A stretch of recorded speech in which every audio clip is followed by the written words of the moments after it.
당신은 오늘부터 승민이 엄마가 아니야. 경태 씨가 제 앞에 놓여 있던 밥그릇을 들어 제 사상 끝으로 밀어버렸습니다. 싱그릇 바닥이 나무 상판을 긁으며 낸 소리가 방 안을 길게 가로질렀습니다.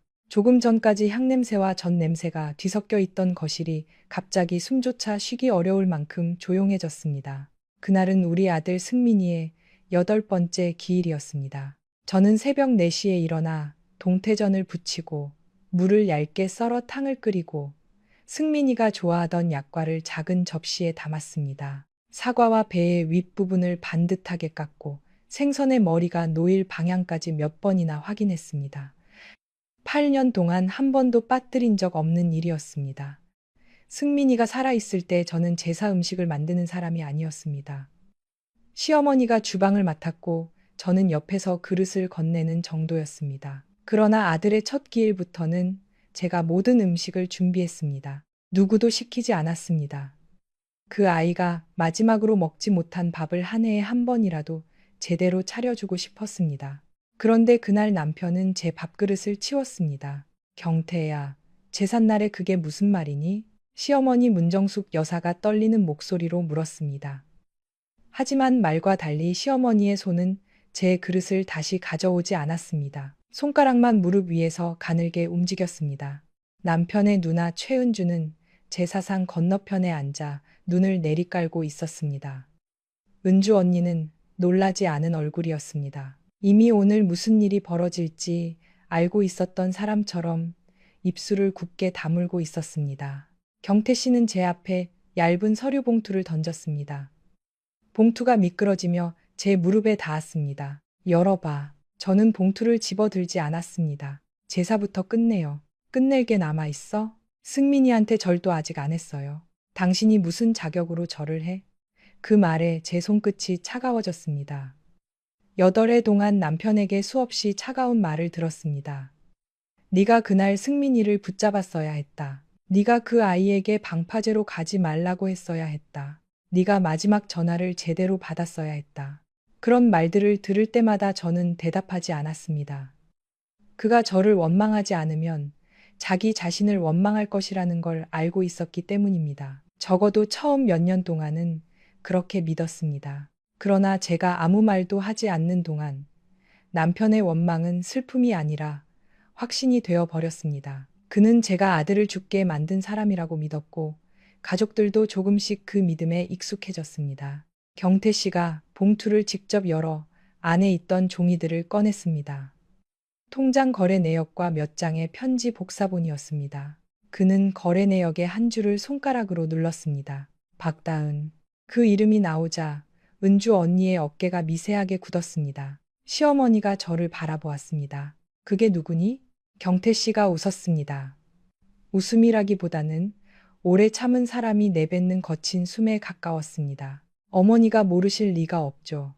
승민이가 살려주려다가 죽은 그 여자애입니다. 시어머니의 얼굴에서 핏기가 빠졌습니다. 그 애가 아직도 살아있어? 살아있는 정도가 아니에요. 우리 집사람이 3년 동안 돈을 보내주고 있었습니다. 등록금, 월세, 치료비까지. 경태 씨는 거래 내역을 한 장씩 제사상 앞에 펼쳤습니다. 향 연기가 종이 위로 흘렀습니다. 박다은이라는 이름과 날짜와 금액이 검은 글자로 이어졌습니다. 제가 다은이에게 보낸 돈은 모두 합쳐 큰 돈이 아니었습니다. 한 달에 10만 원을 보낸 적도 있었고 조리학원 등록 기간에는 조금 더 보낸 적도 있었습니다. 다은이는 돈을 받을 때마다 돌려주겠다고 했습니다. 저는 한 번도 돌려받을 생각이 없었습니다. 승민이가 살아있었다면 그렇게 했을 것이라고 생각했기 때문입니다. 왜 말하지 않았어? 경태 씨가 물었습니다. 그 아이가 아직 준비되지 않았어요. 무슨 준비? 우리를 만날 준비요. 우리를. 경태 씨가 제 쪽으로 몸을 기울였습니다. 당신하고 그 애 사이에 언제부터 우리가 있었어. 내 아들은 그 애를 살리려다 죽었어. 그런데 당신은 나 몰래 그 애를 만나고 돈을 보내고 편지를 주고받았어. 그게 승민이 엄마가 할 짓이야? 저는 제사상 한가운데 놓인 승민이 사진을 바라보았습니다.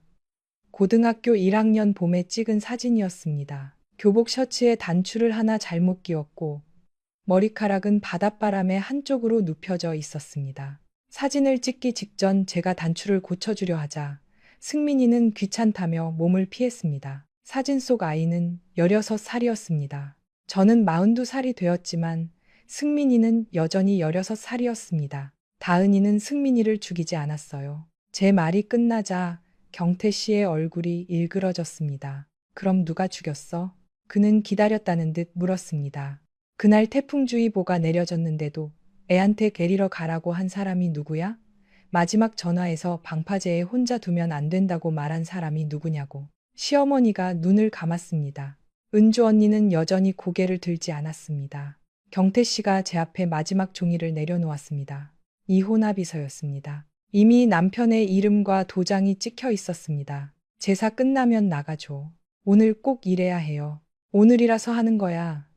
당신이 승민이 앞에서까지 계속 거짓말하는 걸 더는 못 보겠으니까. 저는 종이를 접지 않았습니다. 찢지도 않았고 남편의 얼굴에 던지지도 않았습니다. 그저 두 손을 무릎 위에 올려놓았습니다. 손등에 기름이 튀어 생긴 작은 화상 자국들이 보였습니다. 새벽부터 전을 붙이며 생긴 자국이었습니다. 절은 하고 나갈게요. 하지 마. 8년 동안 한 번도 빠진 적 없어요. 그래서 더 역겨워. 그 한마디가 제 가슴 안쪽에 조용히 내려앉았습니다. 저는 경태 씨가 저를 미워한다는 사실을 오래전부터 알고 있었습니다. 하지만 그가 제가 아들을 기억하는 방식까지 역겨워한다는 것은 처음 알았습니다. 승민이가 죽은 날도 비가 왔습니다. 통영 앞바다에 태풍이 가까워지고 있다는 예보가 하루 종일 이어졌습니다.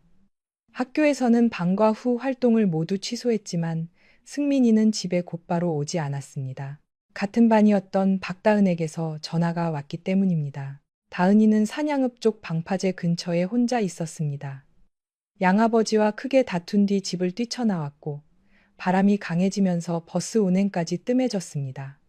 다은이는 여러 친구에게 전화를 걸었지만 받은 사람은 승민이뿐이었습니다.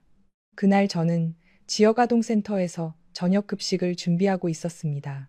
큰 솥에 카레를 끓이던 중 승민이에게 전화가 왔습니다. 바람 소리가 너무 커서 아이의 목소리가 끊어져 들렸습니다. 엄마, 다은이가 여기 혼자 있어. 거기가 어디야? 방파제 근처. 승민아, 바다 쪽으로 가지 말고 가게 안으로 들어가. 엄마가 신고할게. 다은이가 움직이질 않아. 네가 데리고 큰 길로 나와. 절대 물가로 가지 마. 그것이 제가 기억하는 마지막 대화였습니다. 공식 기록에는 제가 승민이에게 다은이를 혼자 두지 말라고 말했다고 적혀 있었습니다. 그 문장 하나 때문에 경태 씨는 제가 아들을 위험한 곳에 붙잡아 둔 것이라고 믿었습니다. 그러나 기록에는 그 전에 걸려온 통화가 빠져 있었습니다. 승민이가 제게 전화하기 전 누구와 통화했는지, 그 사람이 아이에게 무슨 말을 했는지는 남아있지 않았습니다. 아니, 남아있지 않다고 저는 믿어야 했습니다. 구조대가 도착했을 때 다은이는 방파제 아래쪽 콘크리트 틈에 걸린 채 발견되었습니다. 팔이 부러지고 머리를 다쳤지만 살아 있었습니다. 승민이는 다음날 아침 해안에서 멀지 않은 곳에서 발견되었습니다. 아이의 운동화 한 짝은 끝내 찾지 못했습니다. 장례식장에서 경태 씨는 사흘 동안 한마디도 하지 않았습니다. 조문객이 돌아가고 마지막 향이 꺼진 뒤에야 그가 제게 처음으로 말했습니다. 왜 우리 애를 거기 있게 했어? 저는 그때도 대답하지 못했습니다. 남편의 눈은 울어서 붉어진 것이 아니라 완전히 말라 있었습니다. 조금만 건드리면 사람이 아니라 돌처럼 부서질 것 같았습니다. 그날 밤 그는 욕실에서 손목을 그었습니다. 상처는 깊지 않았지만 저는 그가 깨어난 뒤 어떤 사실도 말할 수 없었습니다. 승민이가 마지막 순간 누구와 통화했는지, 왜 방파제를 떠나지 못했는지, 다은이가 깨어난 뒤 처음 했던 말이 무엇이었는지 말하지 않았습니다. 다은이는 의식을 되찾자마자 울면서 말했습니다. 승민 오빠가 아빠한테 혼날 거라고 했어요. 그러나 그때 다은이는 충격 때문에 기억이 뒤섞여 있었습니다. 의료진은 아이를 자극하지 말라고 했고 경찰은 객관적인 자료가 없으면 단정할 수 없다고 했습니다. 며칠 뒤 은주 언니가 저를 병원 복도 끝으로 불렀습니다. 혜진아, 경태 지금 무너지기 직전이야. 그녀는 제 손을 잡고 말했습니다. 다은이라는 애가 무슨 말을 하든 경태한테 전하지 마. 아이가 충격을 받아 헛소리하는 거야. 이미 승민이도 잃었는데 내 동생까지 잃고 싶어? 저는 그 말에 고개를 끄덕였습니다. 그 선택이 8년 동안 제 목을 조르게 될 줄은 몰랐습니다. 장례가 끝난 뒤 경태 씨는 해양안전교육원으로 돌아갔습니다. 그는 아이들에게 구명조끼 입는 법과 너울성 파도에서 몸을 지키는 법을 가르쳤습니다. 사람들은 아들을 잃고도 다른 아이들을 위해 일하는 훌륭한 아버지라고 말했습니다. 지역 신문에서 인터뷰 요청이 왔고 은주 언니가 모든 질문과 답을 정리했습니다. 기사에는 승민이가 친구를 구하려다 희생된 용감한 학생이라고 적혔습니다. 저에 대해서는 마지막 순간까지 아들에게 친구 곁을 지키라고 가르친 어머니라고 쓰였습니다. 겉으로는 칭찬처럼 보였지만 경태 씨는 그 문장을 읽을 때마다 저를 바라보지 않았습니다. 그는 승민이 방을 그대로 두었습니다. 책상 위 연필 한 자루도 옮기지 못하게 했습니다. 하지만 거실에 걸린 가족 사진에서는 어느 날부터 제 얼굴이 사라졌습니다.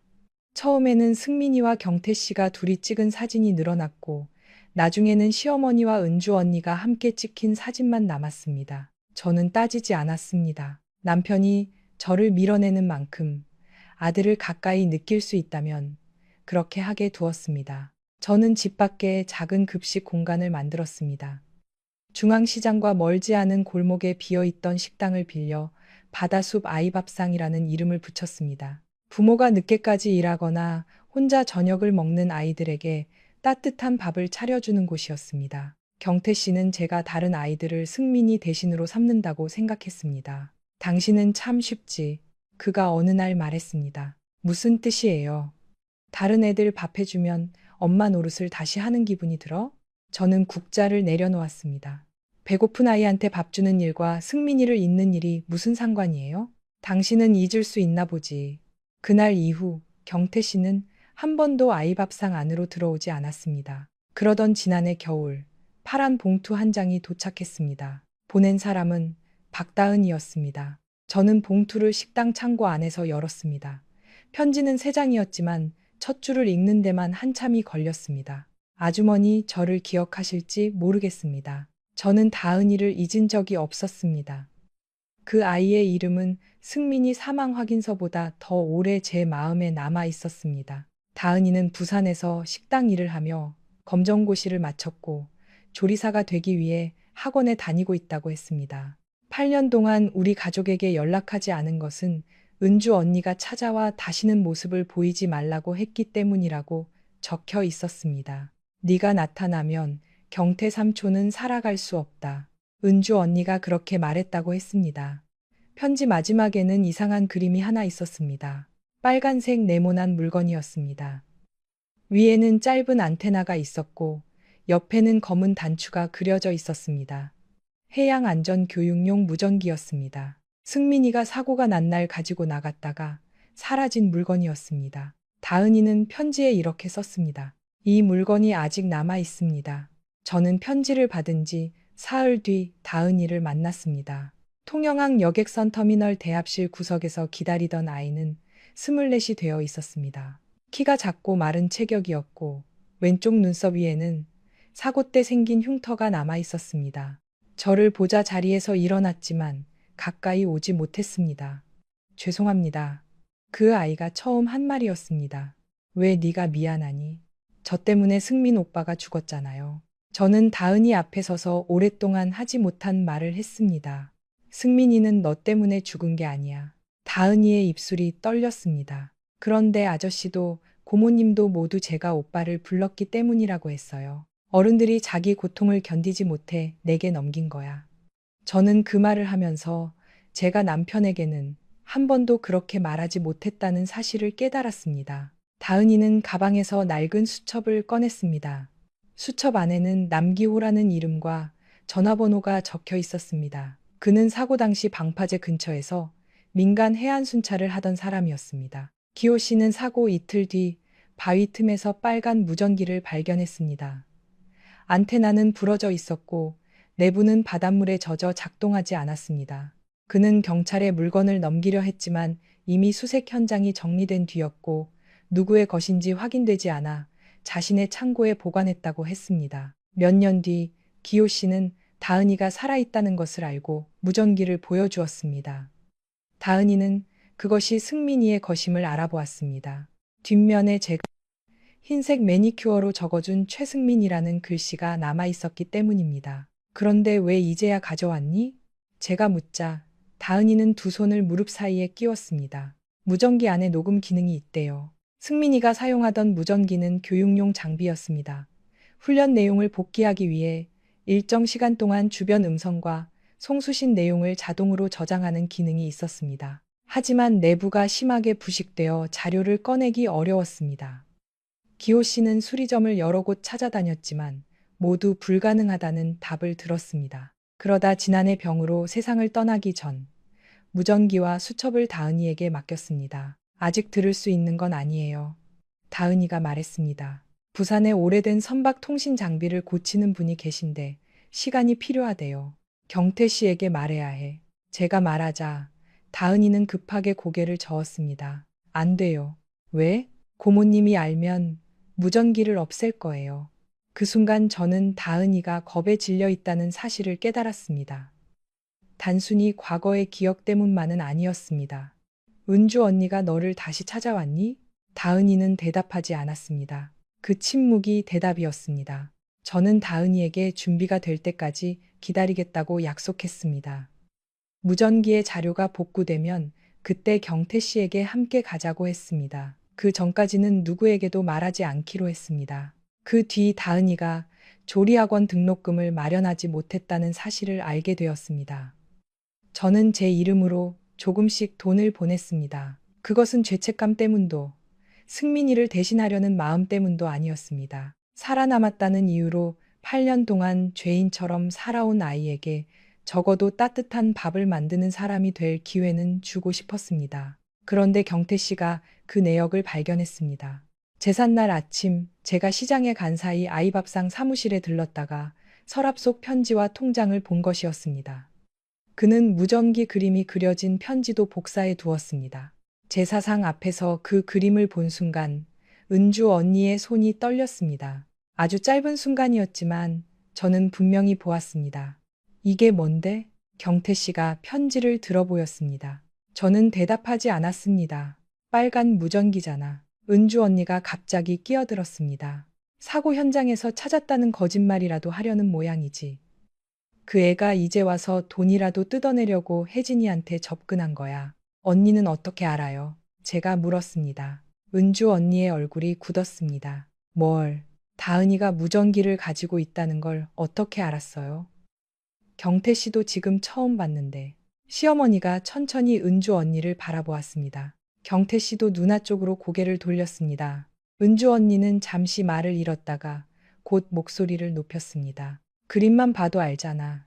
사고 때 승민이가 무전기를 가지고 있었다는 건 우리 모두 알고 있었고, 경찰 기록에는 무전기 이야기가 없었어요. 제가 말했습니다. 가족 중에서 그날 승민이가 무전기를 가져갔다는 걸 아는 사람은 저와 경태 씨뿐이었어요. 은주 언니가 자리에서 일어났습니다. 지금 나를 의심하는 거야? 의심한다는 말은 하지 않았어요. 너는 항상 그런 식이야. 말은 안 하면서 다른 사람이 죄책감을 느끼게 만들지. 경태가 8년 동안 어떻게 살았는지 알면서 이제는 그 여자애까지 끌고 와 가족을 흔들려고 해? 경태 씨가 손바닥으로 상을 내리쳤습니다. 그만해. 그는 누나가 아니라 저를 바라보고 있었습니다. 오늘은 승민이 제삿날이야. 또 무슨 이야기를 꾸미는지 모르겠지만 듣고 싶지 않아. 저도 오늘은 말하지 않을게요. 오늘만? 다은이가 직접 말할 준비가 되면 그때 들으세요. 경태 씨가 헛웃음을 쳤습니다. 결국 그 애가 나보다 중요하다는 거네. 그 아이에게도 자기 이야기를 자기가 말할 권리가 있어요. 내 아들은 말할 수 없어. 그래서 살아있는 사람들이 마음대로 승민이 말을 대신해도 된다는 뜻은 아니에요. 그 말이 끝나자 방 안의 공기가 완전히 달라졌습니다. 경태 씨의 얼굴에서 분노가 사라졌습니다. 대신 제가 모르는 사람을 보는 듯한 차가운 표정이 자리 잡았습니다. 나가. 시어머니가 작게 그의 이름을 불렀지만 당신은 오늘부터 승민이 엄마가 아니야. 경태 씨가 제 앞에 놓여 있던 밥그릇을 들어 제사상 끝으로 밀어버렸습니다. 신그릇 바닥이 나무 상판을 긁으며 낸 소리가 방안을 길게 가로질렀습니다. 조금 전까지 향냄새와 전 냄새가 뒤섞여 있던 거실이 갑자기 숨조차 쉬기 어려울 만큼 조용해졌습니다. 그날은 우리 아들 승민이의 8번째 기일이었습니다. 저는 새벽 4시에 일어나 동태전을 부치고 물을 얇게 썰어 탕을 끓이고 승민이가 좋아하던 약과를 작은 접시에 담았습니다. 사과와 배의 윗부분을 반듯하게 깎고 생선의 머리가 놓일 방향까지 몇 번이나 확인했습니다. 8년 동안 한 번도 빠뜨린 적 없는 일이었습니다. 승민이가 살아있을 때 저는 제사 음식을 만드는 사람이 아니었습니다. 시어머니가 주방을 맡았고 저는 옆에서 그릇을 건네는 정도였습니다. 그러나 아들의 첫 기일부터는 제가 모든 음식을 준비했습니다. 누구도 시키지 않았습니다. 그 아이가 마지막으로 먹지 못한 밥을 한 해에 한 번이라도 제대로 차려주고 싶었습니다. 그런데 그날 남편은 제 밥그릇을 치웠습니다. 경태야, 제삿날에 그게 무슨 말이니? 시어머니 문정숙 여사가 떨리는 목소리로 물었습니다. 하지만 말과 달리 시어머니의 손은 제 그릇을 다시 가져오지 않았습니다. 손가락만 무릎 위에서 가늘게 움직였습니다. 남편의 누나 최은주는 제사상 건너편에 앉아 눈을 내리깔고 있었습니다. 은주 언니는 놀라지 않은 얼굴이었습니다. 이미 오늘 무슨 일이 벌어질지 알고 있었던 사람처럼 입술을 굳게 다물고 있었습니다. 경태 씨는 제 앞에 얇은 서류 봉투를 던졌습니다. 봉투가 미끄러지며 제 무릎에 닿았습니다. 열어봐. 저는 봉투를 집어들지 않았습니다. 제사부터 끝내요. 끝낼 게 남아있어? 승민이한테 절도 아직 안 했어요. 당신이 무슨 자격으로 절을 해? 그 말에 제 손끝이 차가워졌습니다. 8해 동안 남편에게 수없이 차가운 말을 들었습니다. 네가 그날 승민이를 붙잡았어야 했다. 네가 그 아이에게 방파제로 가지 말라고 했어야 했다. 네가 마지막 전화를 제대로 받았어야 했다. 그런 말들을 들을 때마다 저는 대답하지 않았습니다.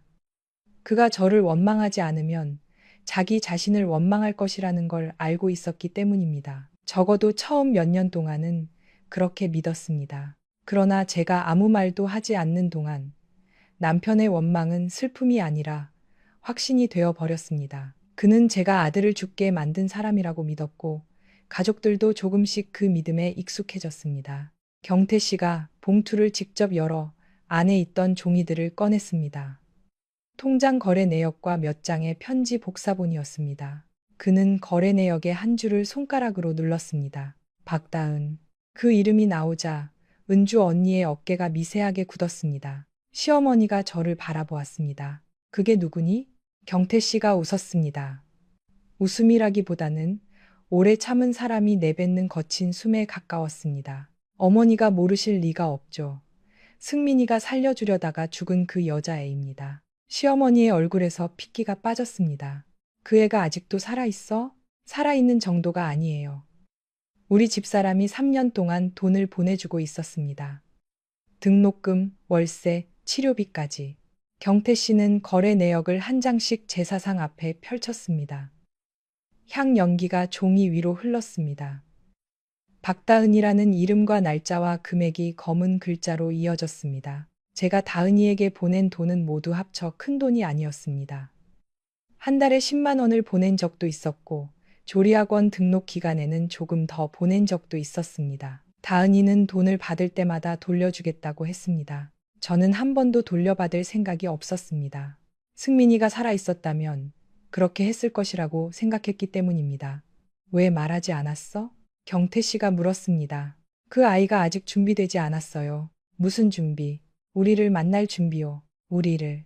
경태 씨가 제 쪽으로 몸을 기울였습니다. 당신하고 그 애 사이에 언제부터 우리가 있었어. 내 아들은 그 애를 살리려다 죽었어. 그런데 당신은 나 몰래 그 애를 만나고 돈을 보내고 편지를 주고받았어. 그게 승민이 엄마가 할 짓이야? 저는 제사상 한가운데 놓인 승민이 사진을 바라보았습니다. 고등학교 1학년 봄에 찍은 사진이었습니다. 교복 셔츠에 단추를 하나 잘못 끼웠고 머리카락은 바닷바람에 한쪽으로 눕혀져 있었습니다.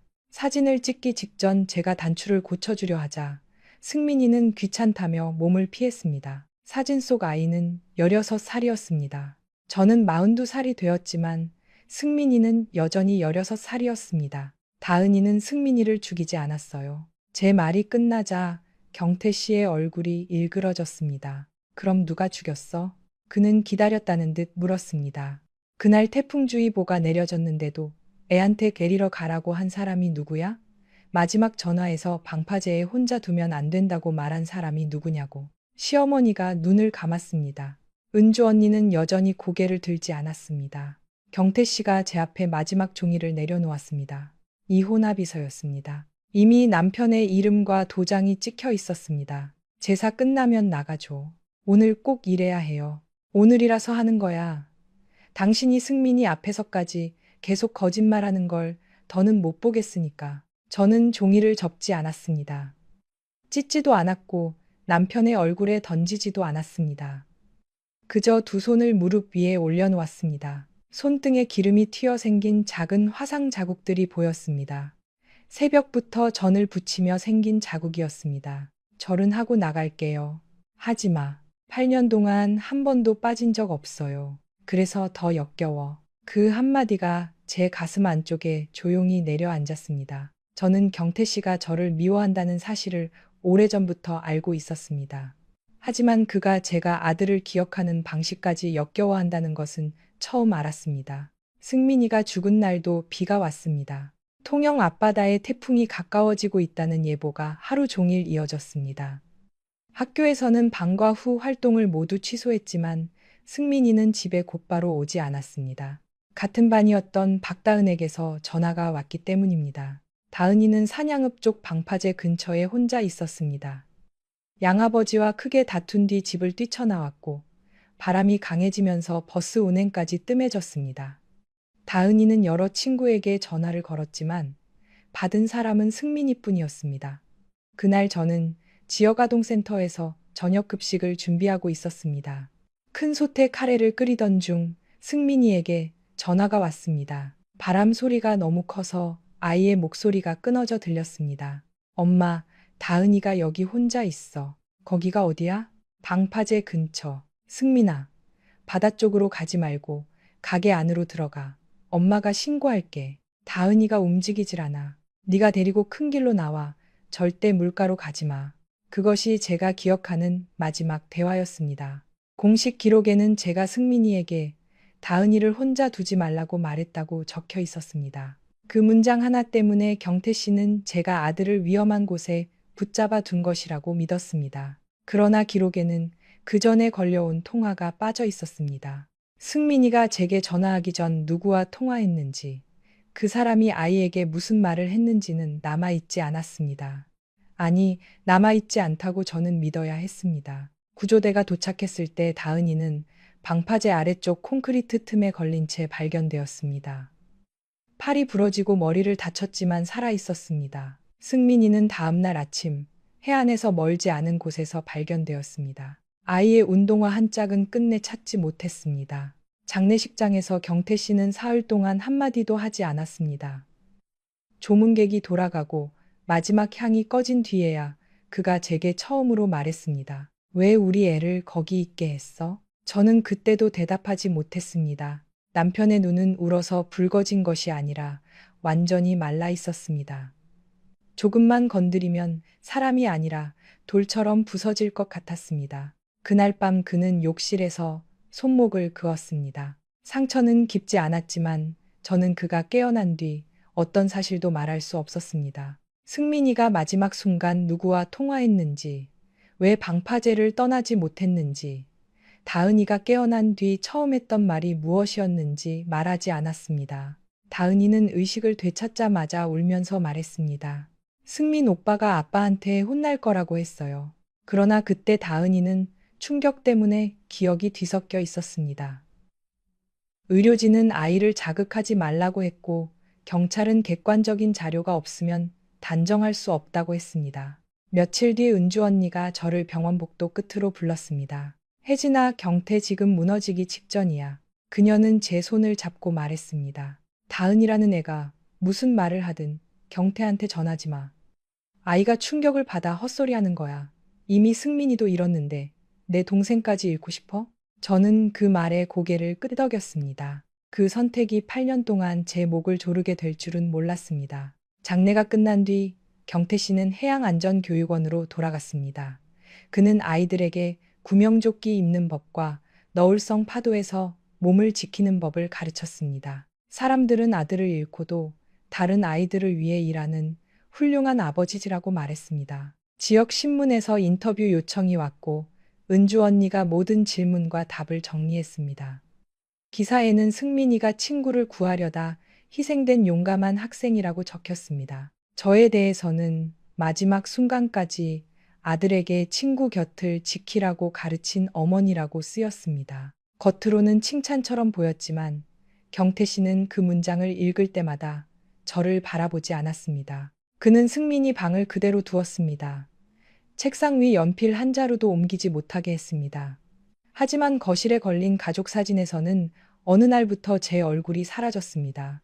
처음에는 승민이와 경태 씨가 둘이 찍은 사진이 늘어났고 나중에는 시어머니와 은주 언니가 함께 찍힌 사진만 남았습니다. 저는 따지지 않았습니다. 남편이 저를 밀어내는 만큼 아들을 가까이 느낄 수 있다면 그렇게 하게 두었습니다. 저는 집 밖에 작은 급식 공간을 만들었습니다. 중앙시장과 멀지 않은 골목에 비어있던 식당을 빌려 바다숲 아이밥상이라는 이름을 붙였습니다. 부모가 늦게까지 일하거나 혼자 저녁을 먹는 아이들에게 따뜻한 밥을 차려주는 곳이었습니다. 경태 씨는 제가 다른 아이들을 승민이 대신으로 삼는다고 생각했습니다. 당신은 참 쉽지. 그가 어느 날 말했습니다. 무슨 뜻이에요? 다른 애들 밥 해주면 엄마 노릇을 다시 하는 기분이 들어? 저는 국자를 내려놓았습니다.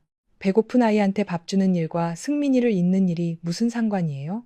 당신은 잊을 수 있나 보지. 그날 이후 경태 씨는 한 번도 아이 밥상 안으로 들어오지 않았습니다. 그러던 지난해 겨울 파란 봉투 한 장이 도착했습니다. 보낸 사람은 박다은이었습니다. 저는 봉투를 식당 창고 안에서 열었습니다.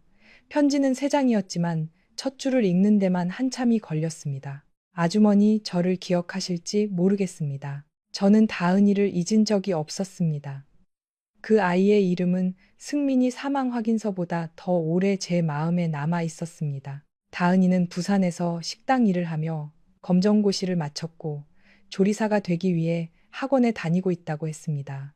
8년 동안 우리 가족에게 연락하지 않은 것은 은주 언니가 찾아와 다시는 모습을 보이지 말라고 했기 때문이라고 적혀 있었습니다. 네가 나타나면 경태 삼촌은 살아갈 수 없다. 은주 언니가 그렇게 말했다고 했습니다. 편지 마지막에는 이상한 그림이 하나 있었습니다. 빨간색 네모난 물건이었습니다. 위에는 짧은 안테나가 있었고 옆에는 검은 단추가 그려져 있었습니다. 해양안전교육용 무전기였습니다. 승민이가 사고가 난 날 가지고 나갔다가 사라진 물건이었습니다. 다은이는 편지에 이렇게 썼습니다. 이 물건이 아직 남아 있습니다. 저는 편지를 받은 지 사흘 뒤 다은이를 만났습니다.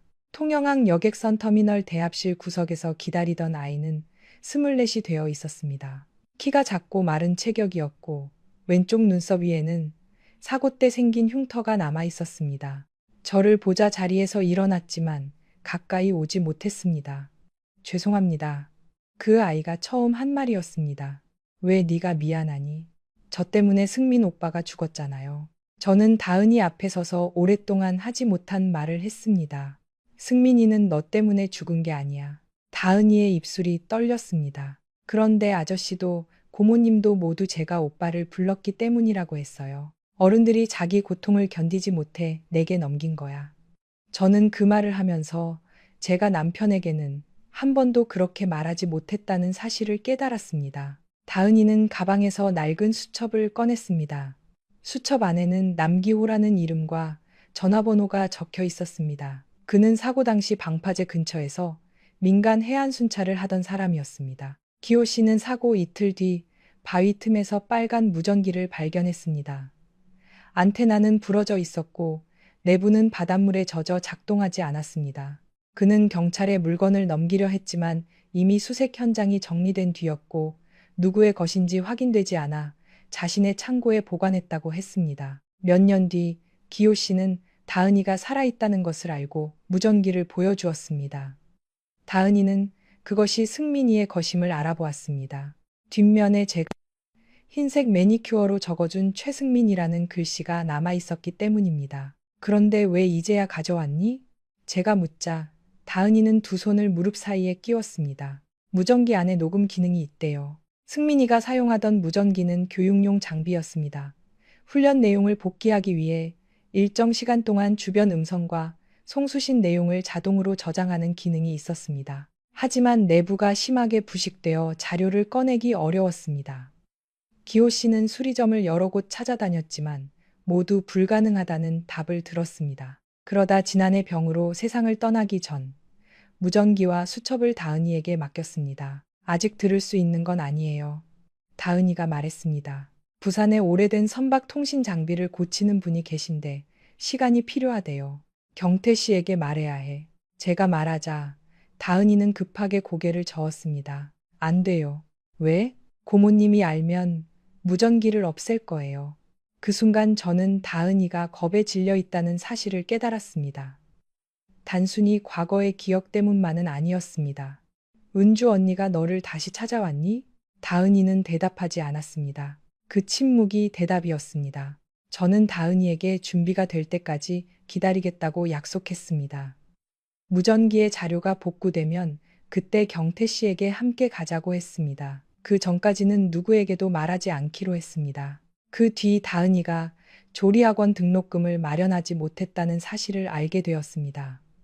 저는 제 이름으로 조금씩 돈을 보냈습니다. 그것은 죄책감 때문도 승민이를 대신하려는 마음 때문도 아니었습니다. 살아남았다는 이유로 8년 동안 죄인처럼 살아온 아이에게 적어도 따뜻한 밥을 만드는 사람이 될 기회는 주고 싶었습니다. 그런데 경태 씨가 그 내역을 발견했습니다. 제삿날 아침 제가 시장에 간 사이 아이밥상 사무실에 들렀다가 서랍 속 편지와 통장을 본 것이었습니다. 그는 무전기 그림이 그려진 편지도 복사해 두었습니다. 제사상 앞에서 그 그림을 본 순간 은주 언니의 손이 떨렸습니다. 아주 짧은 순간이었지만 저는 분명히 보았습니다. 이게 뭔데? 경태 씨가 편지를 들어 보였습니다. 저는 대답하지 않았습니다. 빨간 무전기잖아. 은주 언니가 갑자기 끼어들었습니다. 사고 현장에서 찾았다는 거짓말이라도 하려는 모양이지.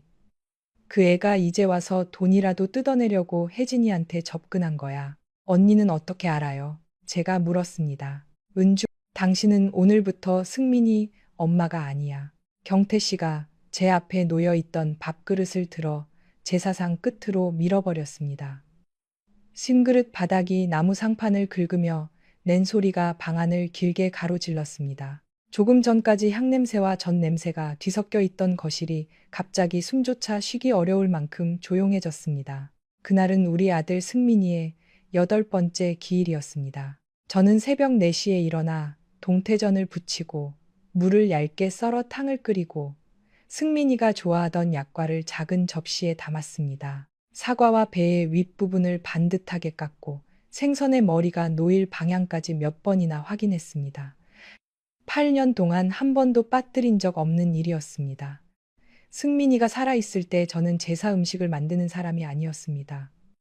시어머니가 주방을 맡았고 저는 옆에서 그릇을 건네는 정도였습니다. 그러나 아들의 첫 기일부터는 제가 모든 음식을 준비했습니다. 누구도 시키지 않았습니다. 그 아이가 마지막으로 먹지 못한 밥을 한 해에 한 번이라도 제대로 차려주고 싶었습니다. 그런데 그날 남편은 제 밥그릇을 치웠습니다. 경태야, 제삿날에 그게 무슨 말이니? 시어머니 문정숙 여사가 떨리는 목소리로 물었습니다. 하지만 말과 달리 시어머니의 손은 제 그릇을 다시 가져오지 않았습니다. 손가락만 무릎 위에서 가늘게 움직였습니다. 남편의 누나 최은주는 제사상 건너편에 앉아 눈을 내리깔고 있었습니다. 은주 언니는 놀라지 않은 얼굴이었습니다. 이미 오늘 무슨 일이 벌어질지 알고 있었던 사람처럼 입술을 굳게 다물고 있었습니다. 경태 씨는 제 앞에 얇은 서류 봉투를 던졌습니다. 봉투가 미끄러지며 제 무릎에 닿았습니다. 열어봐. 저는 봉투를 집어들지 않았습니다. 제사부터 끝내요. 끝낼 게 남아있어? 승민이한테 절도 아직 안 했어요. 당신이 무슨 자격으로 절을 해? 그 말에 제 손끝이 차가워졌습니다. 8해 동안 남편에게 수없이 차가운 말을 들었습니다. 네가 그날 승민이를 붙잡았어야 했다. 네가 그 아이에게 방파제로 가지 말라고 했어야 했다. 네가 마지막 전화를 제대로 받았어야 했다. 그런 말들을 들을 때마다 저는 대답하지 않았습니다. 그가 저를 원망하지 않으면 자기 자신을 원망할 것이라는 걸 알고 있었기 때문입니다. 적어도 처음 몇 년 동안은 그렇게 믿었습니다. 그러나 제가 아무 말도 하지 않는 동안 남편의 원망은 슬픔이 아니라 확신이 되어 버렸습니다. 그는 제가 아들을 죽게 만든 사람이라고 믿었고 가족들도 조금씩 그 믿음에 익숙해졌습니다. 경태 씨가 봉투를 직접 열어 안에 있던 종이들을 꺼냈습니다. 통장 거래 내역과 몇 장의 편지 복사본이었습니다. 그는 거래 내역의 한 줄을 손가락으로 눌렀습니다. 박다은. 그 이름이 나오자 은주 언니의 어깨가 미세하게 굳었습니다. 시어머니가 저를 바라보았습니다. 그게 누구니? 경태 씨가 웃었습니다. 웃음이라기보다는 오래 참은 사람이 내뱉는 거친 숨에 가까웠습니다. 어머니가 모르실 리가 없죠. 승민이가 살려주려다가 죽은 그 여자애입니다. 시어머니의 얼굴에서 핏기가 빠졌습니다. 그 애가 아직도 살아있어? 살아있는 정도가 아니에요. 우리 집사람이 3년 동안 돈을 보내주고 있었습니다. 등록금, 월세, 치료비까지. 경태 씨는 거래 내역을 한 장씩 제사상 앞에 펼쳤습니다. 향 연기가 종이 위로 흘렀습니다. 박다은이라는 이름과 날짜와 금액이 검은 글자로 이어졌습니다. 제가 다은이에게 보낸 돈은 모두 합쳐 큰 돈이 아니었습니다. 한 달에 10만 원을 보낸 적도 있었고 조리학원 등록 기간에는 조금 더 보낸 적도 있었습니다. 다은이는 돈을 받을 때마다 돌려주겠다고 했습니다. 저는 한 번도 돌려받을 생각이 없었습니다. 승민이가 살아있었다면 그렇게 했을 것이라고 생각했기 때문입니다. 왜 말하지 않았어? 경태 씨가 물었습니다. 그 아이가 아직 준비되지 않았어요. 무슨 준비? 우리를 만날 준비요. 우리를. 경태 씨가 제 쪽으로 몸을 기울였습니다. 당신하고 그 애 사이에 언제부터 우리가 있었어. 내 아들은 그 애를 살리려다 죽었어. 그런데 당신은 나 몰래 그 애를 만나고 돈을 보내고 편지를 주고받았어. 그게 승민이 엄마가 할 짓이야? 저는 제사상 한가운데 놓인 승민이 사진을 바라보았습니다. 고등학교 1학년 봄에 찍은 사진이었습니다. 교복 셔츠에 단추를 하나 잘못 끼웠고 머리카락은 바닷바람에 한쪽으로 눕혀져 있었습니다. 사진을 찍기 직전 제가 단추를 고쳐주려 하자 승민이는 귀찮다며 몸을 피했습니다. 사진 속 아이는 16살이었습니다. 저는 42살이 되었지만 승민이는 여전히 16살이었습니다. 다은이는 승민이를 죽이지 않았어요. 제 말이 끝나자 경태 씨의 얼굴이 일그러졌습니다. 그럼 누가 죽였어? 그는 기다렸다는 듯 물었습니다. 그날 태풍주의보가 내려졌는데도 애한테 데리러 가라고 한 사람이 누구야? 마지막 전화에서 방파제에 혼자 두면 안 된다고 말한 사람이 누구냐고. 시어머니가 눈을 감았습니다. 은주 언니는 여전히 고개를 들지 않았습니다. 경태 씨가 제 앞에 마지막 종이를 내려놓았습니다. 이혼합의서였습니다. 이미 남편의 이름과 도장이 찍혀 있었습니다. 제사 끝나면 나가줘. 오늘 꼭 이래야 해요. 오늘이라서 하는 거야.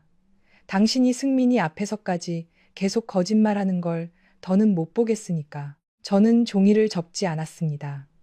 찢지도 않았고 남편의 얼굴에 던지지도 않았습니다. 그저 두 손을 무릎 위에 올려놓았습니다. 손등에 기름이 튀어 생긴 작은 화상 자국들이 보였습니다.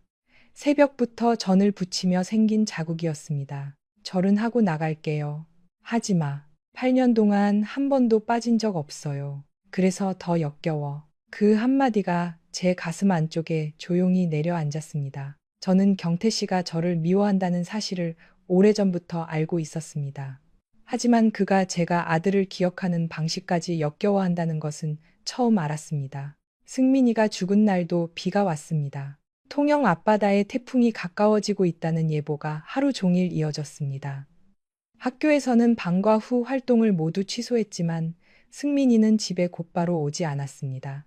같은 반이었던 박다은에게서 전화가 왔기 때문입니다. 다은이는 산양읍 쪽 방파제 근처에 혼자 있었습니다. 양아버지와 크게 다툰 뒤 집을 뛰쳐나왔고 바람이 강해지면서 버스 운행까지 뜸해졌습니다. 다은이는 여러 친구에게 전화를 걸었지만 받은 사람은 승민이뿐이었습니다. 그날 저는 지역아동센터에서 저녁 급식을 준비하고 있었습니다.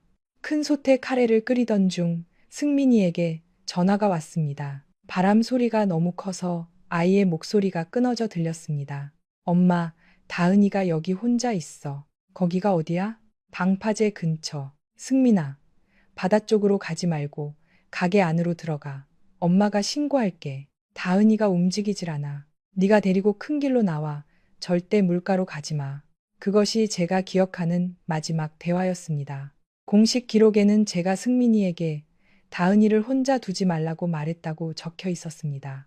그 문장 하나 때문에 경태 씨는 제가 아들을 위험한 곳에 붙잡아 둔 것이라고 믿었습니다. 그러나 기록에는 그 전에 걸려온 통화가 빠져 있었습니다. 승민이가 제게 전화하기 전 누구와 통화했는지, 그 사람이 아이에게 무슨 말을 했는지는 남아있지 않았습니다. 아니, 남아있지 않다고 저는 믿어야 했습니다. 구조대가 도착했을 때 다은이는 방파제 아래쪽 콘크리트 틈에 걸린 채 발견되었습니다.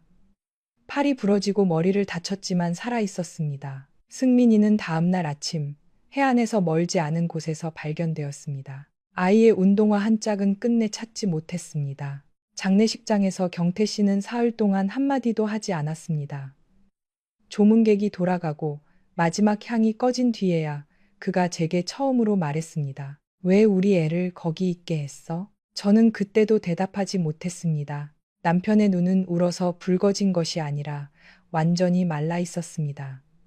조금만 건드리면 사람이 아니라 돌처럼 부서질 것 같았습니다. 그날 밤 그는 욕실에서 손목을 그었습니다. 상처는 깊지 않았지만 저는 그가 깨어난 뒤 어떤 사실도 말할 수 없었습니다. 승민이가 마지막 순간 누구와 통화했는지, 왜 방파제를 떠나지 못했는지, 다은이가 깨어난 뒤 처음 했던 말이 무엇이었는지 말하지 않았습니다. 다은이는 의식을 되찾자마자 울면서 말했습니다. 승민 오빠가 아빠한테 혼날 거라고 했어요. 그러나 그때 다은이는 충격 때문에 기억이 뒤섞여 있었습니다. 의료진은 아이를 자극하지 말라고 했고 경찰은 객관적인 자료가 없으면 단정할 수 없다고 했습니다. 며칠 뒤 은주 언니가 저를 병원 복도 끝으로 불렀습니다. 혜진아, 경태 지금 무너지기 직전이야. 그녀는 제 손을 잡고 말했습니다. 다은이라는 애가 무슨 말을 하든 경태한테 전하지 마. 아이가 충격을 받아 헛소리하는 거야. 이미 승민이도 잃었는데 내 동생까지 잃고 싶어? 저는 그 말에 고개를 끄덕였습니다. 그 선택이 8년 동안 제 목을 조르게 될 줄은 몰랐습니다. 장례가 끝난 뒤 경태 씨는 해양안전교육원으로 돌아갔습니다. 그는 아이들에게 구명조끼 입는 법과 너울성 파도에서 몸을 지키는 법을 가르쳤습니다. 사람들은 아들을 잃고도 다른 아이들을 위해 일하는 훌륭한 아버지라고 말했습니다. 지역 신문에서 인터뷰 요청이 왔고 은주 언니가 모든 질문과 답을 정리했습니다. 기사에는 승민이가 친구를 구하려다 희생된 용감한 학생이라고 적혔습니다. 저에 대해서는 마지막 순간까지 아들에게 친구 곁을 지키라고 가르친 어머니라고 쓰였습니다. 겉으로는 칭찬처럼 보였지만 경태 씨는 그 문장을 읽을 때마다 저를 바라보지 않았습니다. 그는 승민이 방을 그대로 두었습니다. 책상 위 연필 한 자루도 옮기지 못하게 했습니다. 하지만 거실에 걸린 가족 사진에서는 어느 날부터 제 얼굴이 사라졌습니다. 처음에는 승민이와 경태 씨가 둘이 찍은 사진이 늘어났고 나중에는 시어머니와 은주 언니가 함께 찍힌 사진만 남았습니다. 저는 따지지 않았습니다. 남편이 저를 밀어내는 만큼 아들을 가까이 느낄 수 있다면 그렇게 하게 두었습니다. 저는 집 밖에 작은 급식 공간을 만들었습니다. 중앙시장과 멀지 않은 골목에 비어있던 식당을 빌려 바다숲 아이밥상이라는 이름을 붙였습니다. 부모가 늦게까지 일하거나 혼자 저녁을 먹는 아이들에게 따뜻한 밥을 차려주는 곳이었습니다. 경태 씨는 제가 다른 아이들을 승민이 대신으로 삼는다고 생각했습니다. 당신은 참 쉽지. 그가 어느 날 말했습니다. 무슨 뜻이에요? 다른 애들 밥 해주면 엄마 노릇을 다시 하는 기분이 들어? 저는 국자를 내려놓았습니다. 배고픈 아이한테 밥 주는 일과 승민이를 잇는 일이 무슨 상관이에요? 당신은 잊을 수 있나 보지. 그날 이후 경태 씨는 한 번도 아이 밥상 안으로 들어오지 않았습니다. 그러던 지난해 겨울, 파란 봉투 한 장이 도착했습니다. 보낸 사람은 박다은이었습니다. 저는 봉투를 식당 창고 안에서 열었습니다. 편지는 세 장이었지만 첫 줄을 읽는 데만 한참이 걸렸습니다. 아주머니 저를 기억하실지 모르겠습니다. 저는 다은이를 잊은 적이 없었습니다. 그 아이의 이름은 승민이 사망 확인서보다 더 오래 제 마음에 남아 있었습니다. 다은이는 부산에서 식당 일을 하며 검정고시를 마쳤고 조리사가 되기 위해 학원에 다니고 있다고 했습니다. 8년 동안 우리 가족에게 연락하지 않은 것은 은주 언니가 찾아와 다시는 모습을 보이지 말라고 했기 때문이라고 적혀 있었습니다. 네가 나타나면 경태 삼촌은 살아갈 수 없다. 은주 언니가 그렇게 말했다고 했습니다. 편지 마지막에는 이상한 그림이 하나 있었습니다. 빨간색 네모난 물건이었습니다. 위에는 짧은 안테나가 있었고 옆에는 검은 단추가 그려져 있었습니다. 해양안전교육용 무전기였습니다. 승민이가 사고가 난 날 가지고 나갔다가 사라진 물건이었습니다. 다은이는 편지에 이렇게 썼습니다. 이 물건이 아직 남아 있습니다. 저는 편지를 받은 지 사흘 뒤 다은이를 만났습니다. 통영항 여객선 터미널 대합실 구석에서 기다리던 아이는 24이 되어 있었습니다. 키가 작고 마른 체격이었고 왼쪽 눈썹 위에는 사고 때 생긴 흉터가 남아 있었습니다. 저를 보자 자리에서 일어났지만 가까이 오지 못했습니다. 죄송합니다. 그 아이가 처음 한 말이었습니다. 왜 네가 미안하니? 저 때문에 승민 오빠가 죽었잖아요. 저는 다은이 앞에 서서 오랫동안 하지 못한 말을 했습니다. 승민이는 너 때문에 죽은 게 아니야. 다은이의 입술이 떨렸습니다. 그런데 아저씨도 고모님도 모두 제가 오빠를 불렀기 때문이라고 했어요. 어른들이 자기 고통을 견디지 못해 내게 넘긴 거야. 저는 그 말을 하면서 제가 남편에게는 한 번도 그렇게 말하지 못했다는 사실을 깨달았습니다. 다은이는 가방에서 낡은 수첩을 꺼냈습니다. 수첩 안에는 남기호라는 이름과 전화번호가 적혀 있었습니다. 그는 사고 당시 방파제 근처에서 민간 해안 순찰을 하던 사람이었습니다. 기호 씨는 사고 이틀 뒤 바위 틈에서 빨간 무전기를 발견했습니다. 안테나는 부러져 있었고 내부는 바닷물에 젖어 작동하지 않았습니다. 그는 경찰에 물건을 넘기려 했지만 이미 수색 현장이 정리된 뒤였고 누구의 것인지 확인되지 않아 자신의 창고에 보관했다고 했습니다. 몇 년 뒤 기호 씨는 다은이가 살아있다는 것을 알고 무전기를 보여주었습니다. 다은이는 그것이 승민이의 것임을 알아보았습니다. 뒷면에 제가 흰색 매니큐어로 적어준 최승민이라는 글씨가 남아 있었기 때문입니다. 그런데 왜 이제야 가져왔니?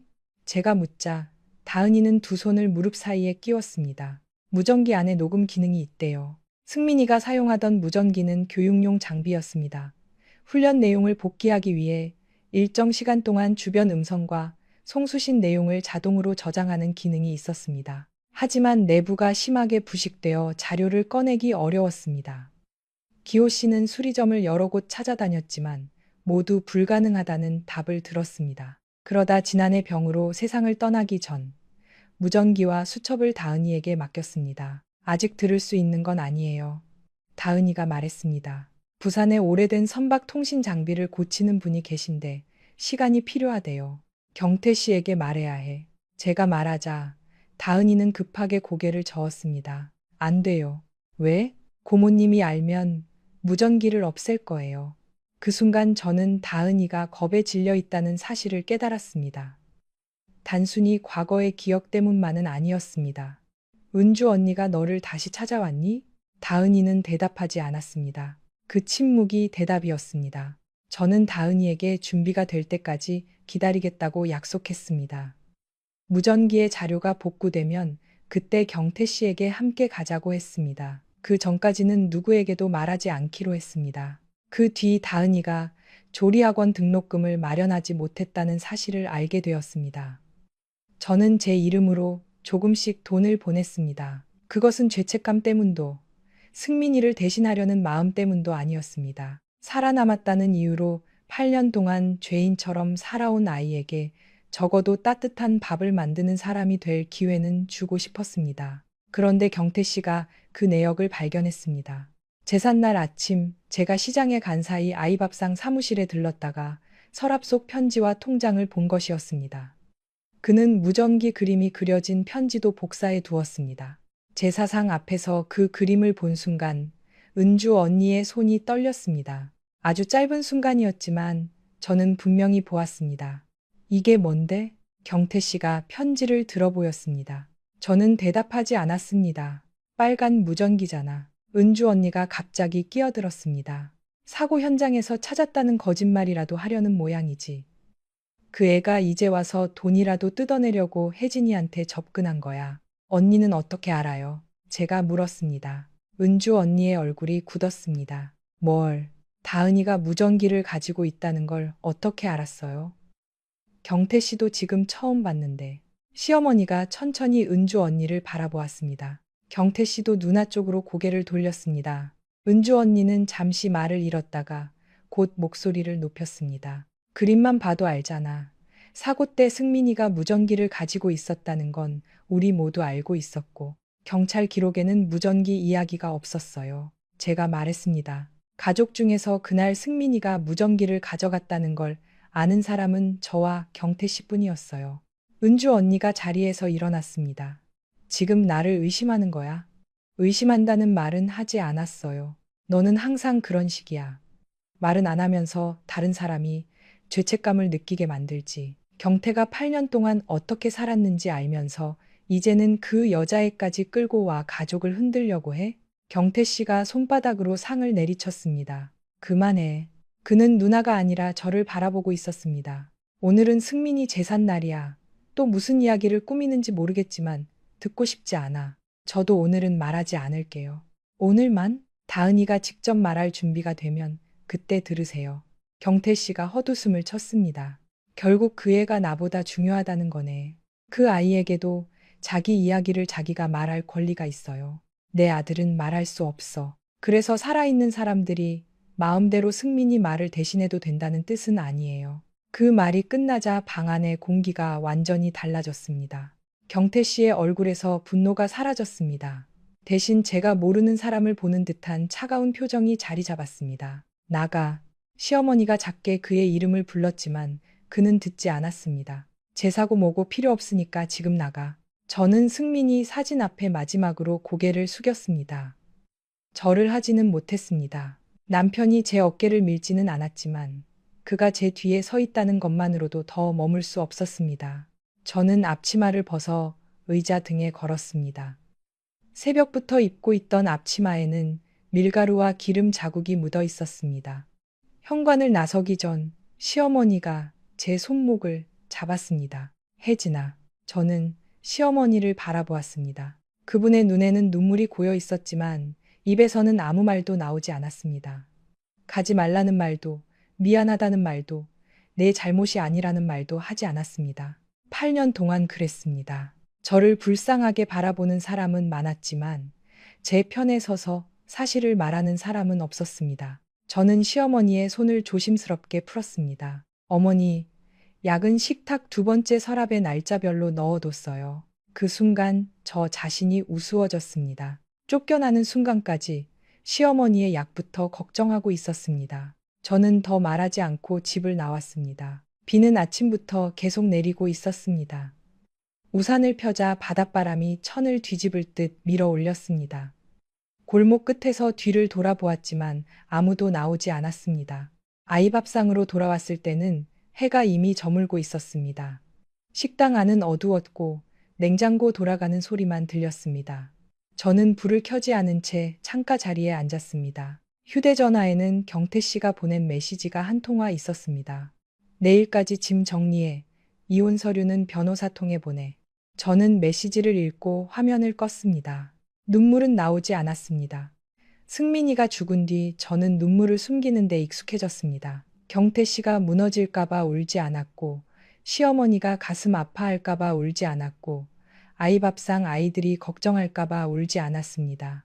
그렇게 참다 보니 어느 순간부터 혼자 있을 때도 우는 법을 잊었습니다. 저는 주방으로 들어가 제사에 쓰고 남은 재료를 정리했습니다. 당신은 오늘부터 승민이 엄마가 아니야. 경태 씨가 제 앞에 놓여 있던 밥그릇을 들어 제사상 끝으로 밀어버렸습니다. 싱그릇 바닥이 나무 상판을 긁으며 낸 소리가 방안을 길게 가로질렀습니다. 조금 전까지 향냄새와 전 냄새가 뒤섞여 있던 거실이 갑자기 숨조차 쉬기 어려울 만큼 조용해졌습니다. 그날은 우리 아들 승민이의 8번째 기일이었습니다. 저는 새벽 4시에 일어나 동태전을 부치고 물을 얇게 썰어 탕을 끓이고 승민이가 좋아하던 약과를 작은 접시에 담았습니다. 사과와 배의 윗부분을 반듯하게 깎고 생선의 머리가 놓일 방향까지 몇 번이나 확인했습니다. 8년 동안 한 번도 빠뜨린 적 없는 일이었습니다. 승민이가 살아있을 때 저는 제사 음식을 만드는 사람이 아니었습니다. 시어머니가 주방을 맡았고 저는 옆에서 그릇을 건네는 정도였습니다. 그러나 아들의 첫 기일부터는 제가 모든 음식을 준비했습니다. 누구도 시키지 않았습니다. 그 아이가 마지막으로 먹지 못한 밥을 한 해에 한 번이라도 제대로 차려주고 싶었습니다. 그런데 그날 남편은 제 밥그릇을 치웠습니다. 경태야, 제삿날에 그게 무슨 말이니? 시어머니 문정숙 여사가 떨리는 목소리로 물었습니다.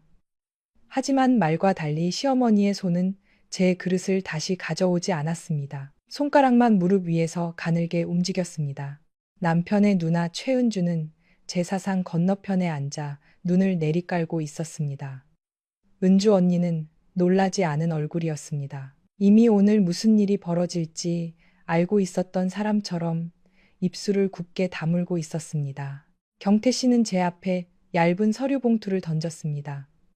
봉투가 미끄러지며 제 무릎에 닿았습니다. 열어봐. 저는 봉투를 집어들지 않았습니다. 제사부터 끝내요. 끝낼 게 남아있어? 승민이한테 절도 아직 안 했어요. 당신이 무슨 자격으로 절을 해? 그 말에 제 손끝이 차가워졌습니다. 8해 동안 남편에게 수없이 차가운 말을 들었습니다. 네가 그날 승민이를 붙잡았어야 했다. 네가 그 아이에게 방파제로 가지 말라고 했어야 했다. 네가 마지막 전화를 제대로 받았어야 했다. 그런 말들을 들을 때마다 저는 대답하지 않았습니다. 그가 저를 원망하지 않으면 자기 자신을 원망할 것이라는 걸 알고 있었기 때문입니다. 적어도 처음 몇 년 동안은 그렇게 믿었습니다. 그러나 제가 아무 말도 하지 않는 동안 남편의 원망은 슬픔이 아니라 확신이 되어 버렸습니다. 그는 제가 아들을 죽게 만든 사람이라고 믿었고 가족들도 조금씩 그 믿음에 익숙해졌습니다. 경태 씨가 봉투를 직접 열어 안에 있던 종이들을 꺼냈습니다. 통장 거래 내역과 몇 장의 편지 복사본이었습니다. 그는 거래 내역의 한 줄을 손가락으로 눌렀습니다. 박다은. 그 이름이 나오자 은주 언니의 어깨가 미세하게 굳었습니다. 시어머니가 저를 바라보았습니다. 그게 누구니? 경태 씨가 웃었습니다. 웃음이라기보다는 오래 참은 사람이 내뱉는 거친 숨에 가까웠습니다. 어머니가 모르실 리가 없죠. 승민이가 살려주려다가 죽은 그 여자애입니다. 시어머니의 얼굴에서 핏기가 빠졌습니다. 그 애가 아직도 살아있어? 살아있는 정도가 아니에요. 우리 집사람이 3년 동안 돈을 보내주고 있었습니다. 등록금, 월세, 치료비까지. 경태 씨는 거래 내역을 한 장씩 제사상 앞에 펼쳤습니다. 향 연기가 종이 위로 흘렀습니다.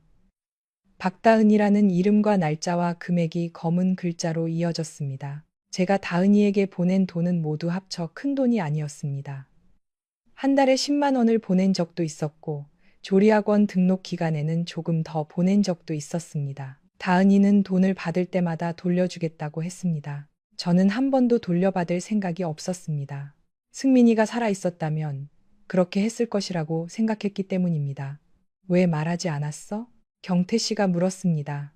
그 아이가 아직 준비되지 않았어요. 무슨 준비? 우리를 만날 준비요. 우리를. 경태 씨가 제 쪽으로 몸을 기울였습니다. 당신하고 그 애 사이에 언제부터 우리가 있었어. 내 아들은 그 애를 살리려다 죽었어. 그런데 당신은 나 몰래 그 애를 만나고 돈을 보내고 편지를 주고받았어. 그게 승민이 엄마가 할 짓이야? 저는 제사상 한가운데 놓인 승민이 사진을 바라보았습니다. 고등학교 1학년 봄에 찍은 사진이었습니다. 교복 셔츠에 단추를 하나 잘못 끼웠고 머리카락은 바닷바람에 한쪽으로 눕혀져 있었습니다.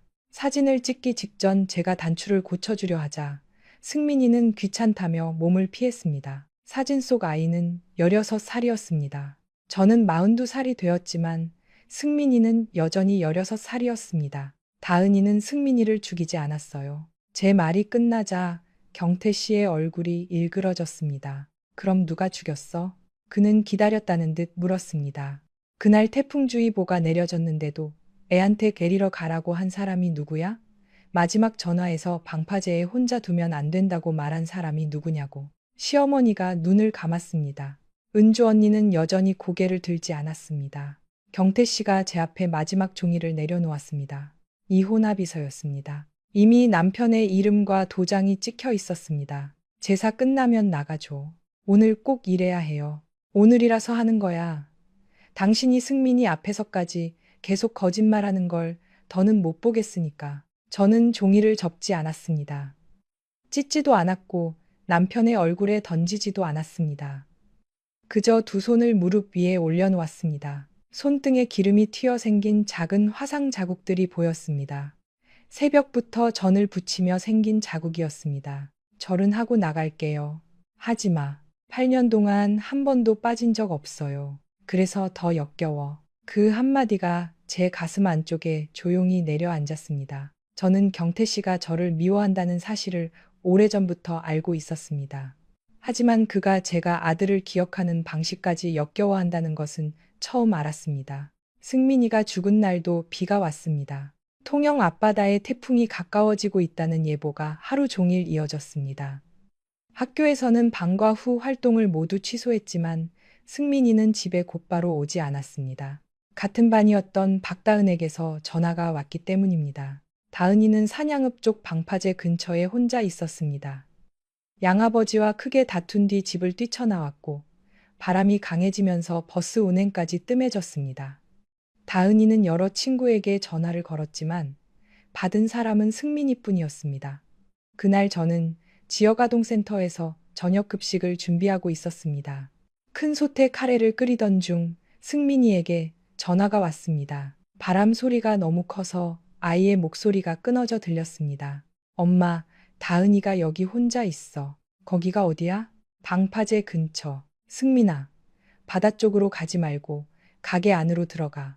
엄마가 신고할게. 다은이가 움직이질 않아. 네가 데리고 큰 길로 나와. 절대 물가로 가지 마. 그것이 제가 기억하는 마지막 대화였습니다. 공식 기록에는 제가 승민이에게 다은이를 혼자 두지 말라고 말했다고 적혀 있었습니다. 그 문장 하나 때문에 경태 씨는 제가 아들을 위험한 곳에 붙잡아 둔 것이라고 믿었습니다. 그러나 기록에는 그 전에 걸려온 통화가 빠져 있었습니다. 승민이가 제게 전화하기 전 누구와 통화했는지, 그 사람이 아이에게 무슨 말을 했는지는 남아있지 않았습니다. 아니, 남아있지 않다고 저는 믿어야 했습니다. 구조대가 도착했을 때 다은이는 방파제 아래쪽 콘크리트 틈에 걸린 채 발견되었습니다.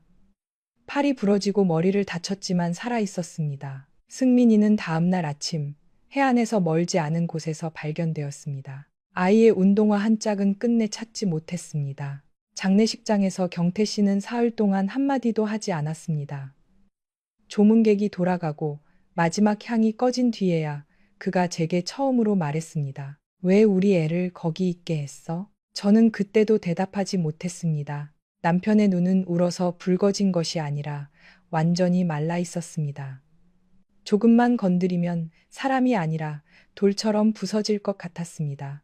그날 밤 그는 욕실에서 손목을 그었습니다. 상처는 깊지 않았지만 저는 그가 깨어난 뒤 어떤 사실도 말할 수 없었습니다. 승민이가 마지막 순간 누구와 통화했는지, 왜 방파제를 떠나지 못했는지, 다은이가 깨어난 뒤 처음 했던 말이 무엇이었는지 말하지 않았습니다.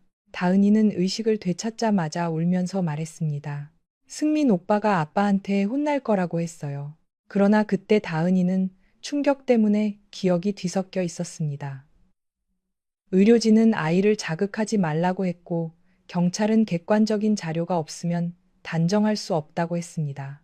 며칠 뒤 은주 언니가 저를 병원 복도 끝으로 불렀습니다. 혜진아, 경태 지금 무너지기 직전이야.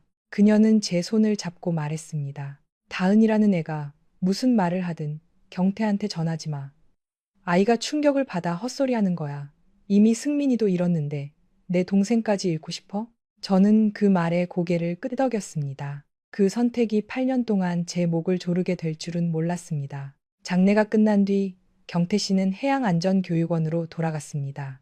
그는 아이들에게 구명조끼 입는 법과 너울성 파도에서 몸을 지키는 법을 가르쳤습니다. 사람들은 아들을 잃고도 다른 아이들을 위해 일하는 훌륭한 아버지라고 말했습니다. 지역 신문에서 인터뷰 요청이 왔고 은주 언니가 모든 질문과 답을 정리했습니다. 기사에는 승민이가 친구를 구하려다 희생된 용감한 학생이라고 적혔습니다. 저에 대해서는 마지막 순간까지 아들에게 친구 곁을 지키라고 가르친 어머니라고 쓰였습니다. 겉으로는 칭찬처럼 보였지만 경태 씨는 그 문장을 읽을 때마다 저를 바라보지 않았습니다. 그는 승민이 방을 그대로 두었습니다. 책상 위 연필 한 자루도 옮기지 못하게 했습니다. 하지만 거실에 걸린 가족 사진에서는 어느 날부터 제 얼굴이 사라졌습니다. 처음에는 승민이와 경태 씨가 둘이 찍은 사진이 늘어났고 나중에는 시어머니와 은주 언니가 함께 찍힌 사진만 남았습니다. 저는 따지지 않았습니다. 남편이 저를 밀어내는 만큼 아들을 가까이 느낄 수 있다면 그렇게 하게 두었습니다. 저는 집 밖에 작은 급식 공간을 만들었습니다. 중앙시장과 멀지 않은 골목에 비어있던 식당을 빌려 바다숲 아이밥상이라는 이름을 붙였습니다. 부모가 늦게까지 일하거나 혼자 저녁을 먹는 아이들에게 따뜻한 밥을 차려주는 곳이었습니다. 경태 씨는 제가 다른 아이들을 승민이 대신으로 삼는다고 생각했습니다. 당신은 참 쉽지. 그가 어느 날 말했습니다. 무슨 뜻이에요?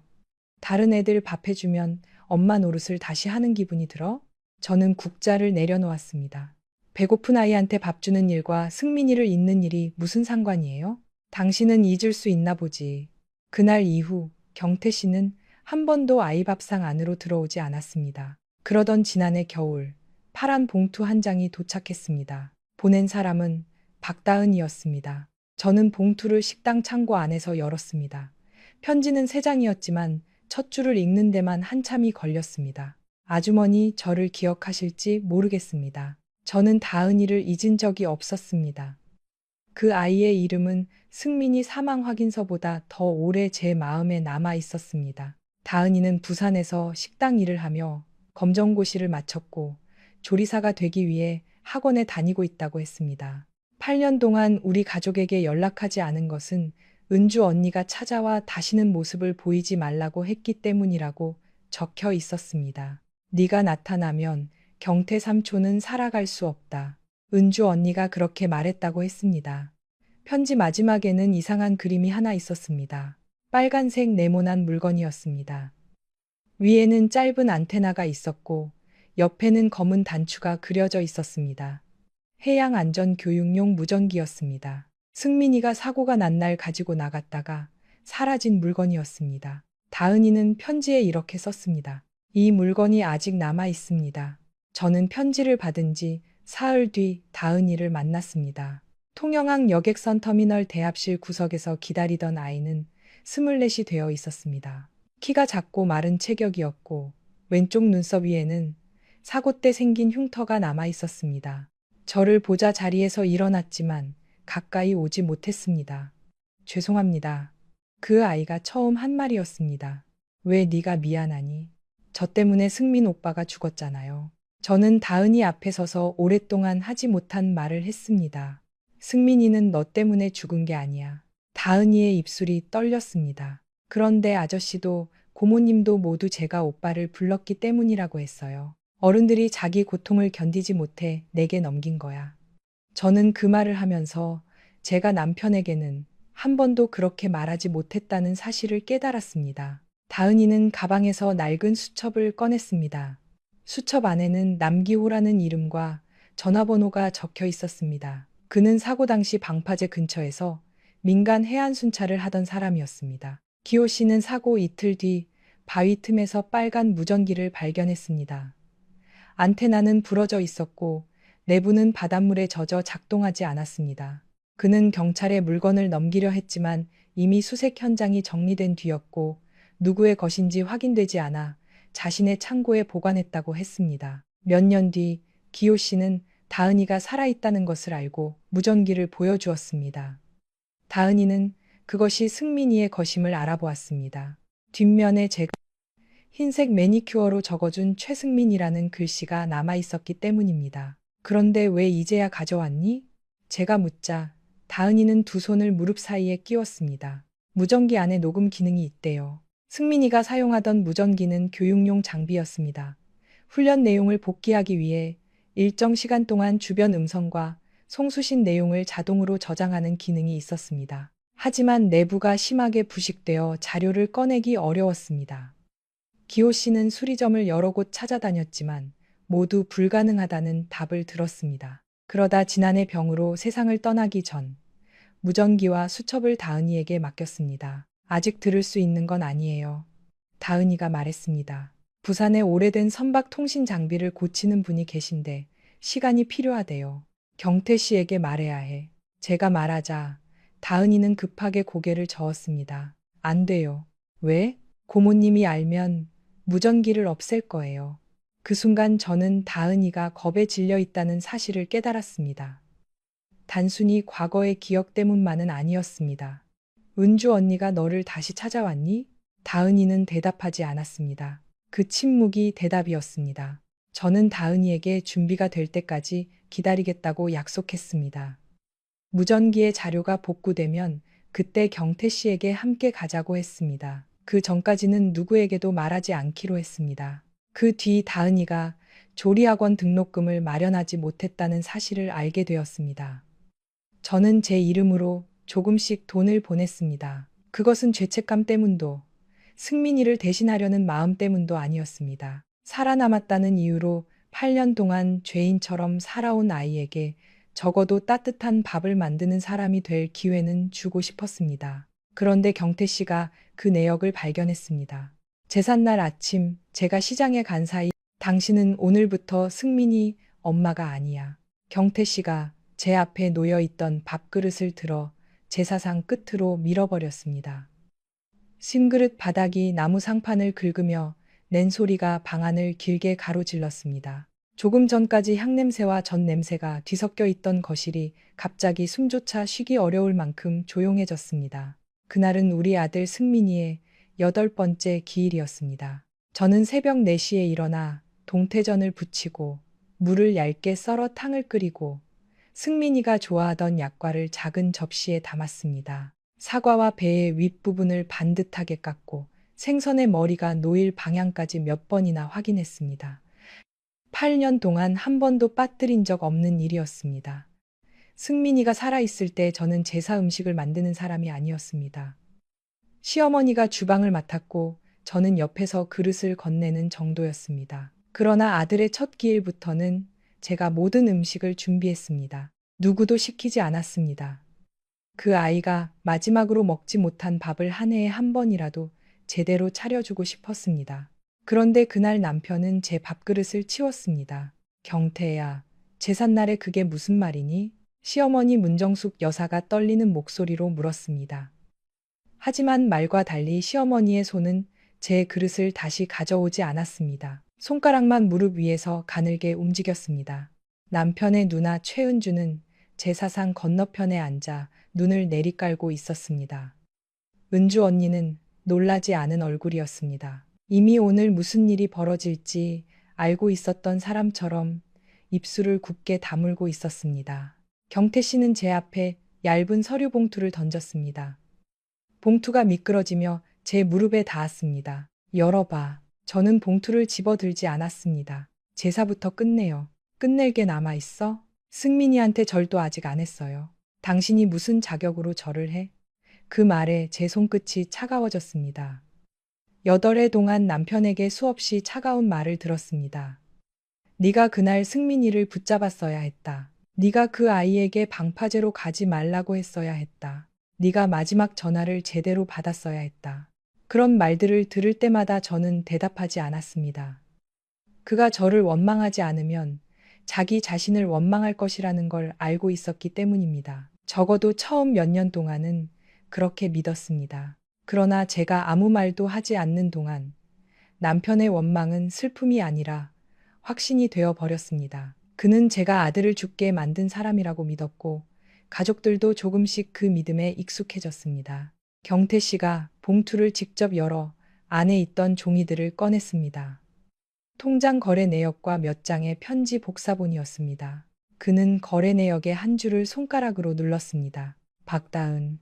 그 이름이 나오자 은주 언니의 어깨가 미세하게 굳었습니다. 시어머니가 저를 바라보았습니다. 그게 누구니? 경태 씨가 웃었습니다. 웃음이라기보다는 오래 참은 사람이 내뱉는 거친 숨에 가까웠습니다. 어머니가 모르실 리가 없죠. 승민이가 살려주려다가 죽은 그 여자애입니다. 시어머니의 얼굴에서 핏기가 빠졌습니다. 그 애가 아직도 살아있어? 살아있는 정도가 아니에요. 우리 집사람이 3년 동안 돈을 보내주고 있었습니다. 등록금, 월세, 치료비까지. 경태 씨는 거래 내역을 한 장씩 제사상 앞에 펼쳤습니다. 향 연기가 종이 위로 흘렀습니다. 박다은이라는 이름과 날짜와 금액이 검은 글자로 이어졌습니다. 제가 다은이에게 보낸 돈은 모두 합쳐 큰 돈이 아니었습니다. 한 달에 10만 원을 보낸 적도 있었고 조리학원 등록 기간에는 조금 더 보낸 적도 있었습니다. 다은이는 돈을 받을 때마다 돌려주겠다고 했습니다. 저는 한 번도 돌려받을 생각이 없었습니다. 승민이가 살아있었다면 그렇게 했을 것이라고 생각했기 때문입니다. 왜 말하지 않았어? 경태 씨가 물었습니다. 그 아이가 아직 준비되지 않았어요. 무슨 준비? 우리를 만날 준비요. 우리를. 경태 씨가 제 쪽으로 몸을 기울였습니다. 당신하고 그 애 사이에 언제부터 우리가 있었어. 내 아들은 그 애를 살리려다 죽었어.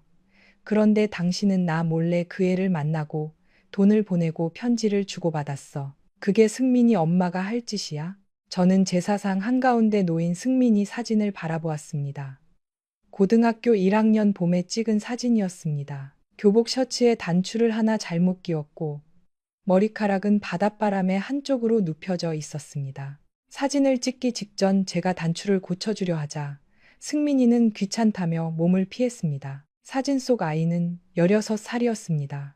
저는 42살이 되었지만 승민이는 여전히 16살이었습니다. 다은이는 승민이를 죽이지 않았어요. 제 말이 끝나자 경태 씨의 얼굴이 일그러졌습니다. 그럼 누가 죽였어? 그는 기다렸다는 듯 물었습니다. 그날 태풍주의보가 내려졌는데도 애한테 데리러 가라고 한 사람이 누구야? 마지막 전화에서 방파제에 혼자 두면 안 된다고 말한 사람이 누구냐고. 시어머니가 눈을 감았습니다. 은주 언니는 여전히 고개를 들지 않았습니다. 경태 씨가 제 앞에 마지막 종이를 내려놓았습니다. 이혼합의서였습니다. 이미 남편의 이름과 도장이 찍혀 있었습니다. 제사 끝나면 나가줘. 오늘 꼭 일해야 해요. 오늘이라서 하는 거야. 당신이 승민이 앞에서까지 계속 거짓말하는 걸 더는 못 보겠으니까. 저는 종이를 접지 않았습니다. 찢지도 않았고 남편의 얼굴에 던지지도 않았습니다. 그저 두 손을 무릎 위에 올려놓았습니다. 손등에 기름이 튀어 생긴 작은 화상 자국들이 보였습니다. 새벽부터 전을 붙이며 생긴 자국이었습니다. 절은 하고 나갈게요. 하지 마. 8년 동안 한 번도 빠진 적 없어요. 그래서 더 역겨워. 그 한마디가 제 가슴 안쪽에 조용히 내려앉았습니다. 저는 경태 씨가 저를 미워한다는 사실을 오래전부터 알고 있었습니다. 하지만 그가 제가 아들을 기억하는 방식까지 역겨워한다는 것은 처음 알았습니다. 승민이가 죽은 날도 비가 왔습니다. 통영 앞바다에 태풍이 가까워지고 있다는 예보가 하루 종일 이어졌습니다. 학교에서는 방과 후 활동을 모두 취소했지만 승민이는 집에 곧바로 오지 않았습니다. 같은 반이었던 박다은에게서 전화가 왔기 때문입니다. 다은이는 산양읍 쪽 방파제 근처에 혼자 있었습니다. 양아버지와 크게 다툰 뒤 집을 뛰쳐나왔고 바람이 강해지면서 버스 운행까지 뜸해졌습니다. 다은이는 여러 친구에게 전화를 걸었지만 받은 사람은 승민이뿐이었습니다. 그날 저는 지역아동센터에서 저녁 급식을 준비하고 있었습니다. 큰 솥에 카레를 끓이던 중 승민이에게 전화가 왔습니다. 바람 소리가 너무 커서 아이의 목소리가 끊어져 들렸습니다. 엄마, 다은이가 여기 혼자 있어. 거기가 어디야? 방파제 근처. 승민아, 바다 쪽으로 가지 말고 가게 안으로 들어가. 엄마가 신고할게. 다은이가 움직이질 않아. 네가 데리고 큰 길로 나와. 절대 물가로 가지 마. 그것이 제가 기억하는 마지막 대화였습니다. 공식 기록에는 제가 승민이에게 다은이를 혼자 두지 말라고 말했다고 적혀 있었습니다. 그 문장 하나 때문에 경태 씨는 제가 아들을 위험한 곳에 붙잡아 둔 것이라고 믿었습니다. 그러나 기록에는 그 전에 걸려온 통화가 빠져 있었습니다. 승민이가 제게 전화하기 전 누구와 통화했는지, 그 사람이 아이에게 무슨 말을 했는지는 남아있지 않았습니다. 아니, 남아있지 않다고 저는 믿어야 했습니다. 구조대가 도착했을 때 다은이는 방파제 아래쪽 콘크리트 틈에 걸린 채 발견되었습니다. 팔이 부러지고 머리를 다쳤지만 살아 있었습니다. 승민이는 다음날 아침 해안에서 멀지 않은 곳에서 발견되었습니다. 아이의 운동화 한 짝은 끝내 찾지 못했습니다. 장례식장에서 경태 씨는 사흘 동안 한마디도 하지 않았습니다.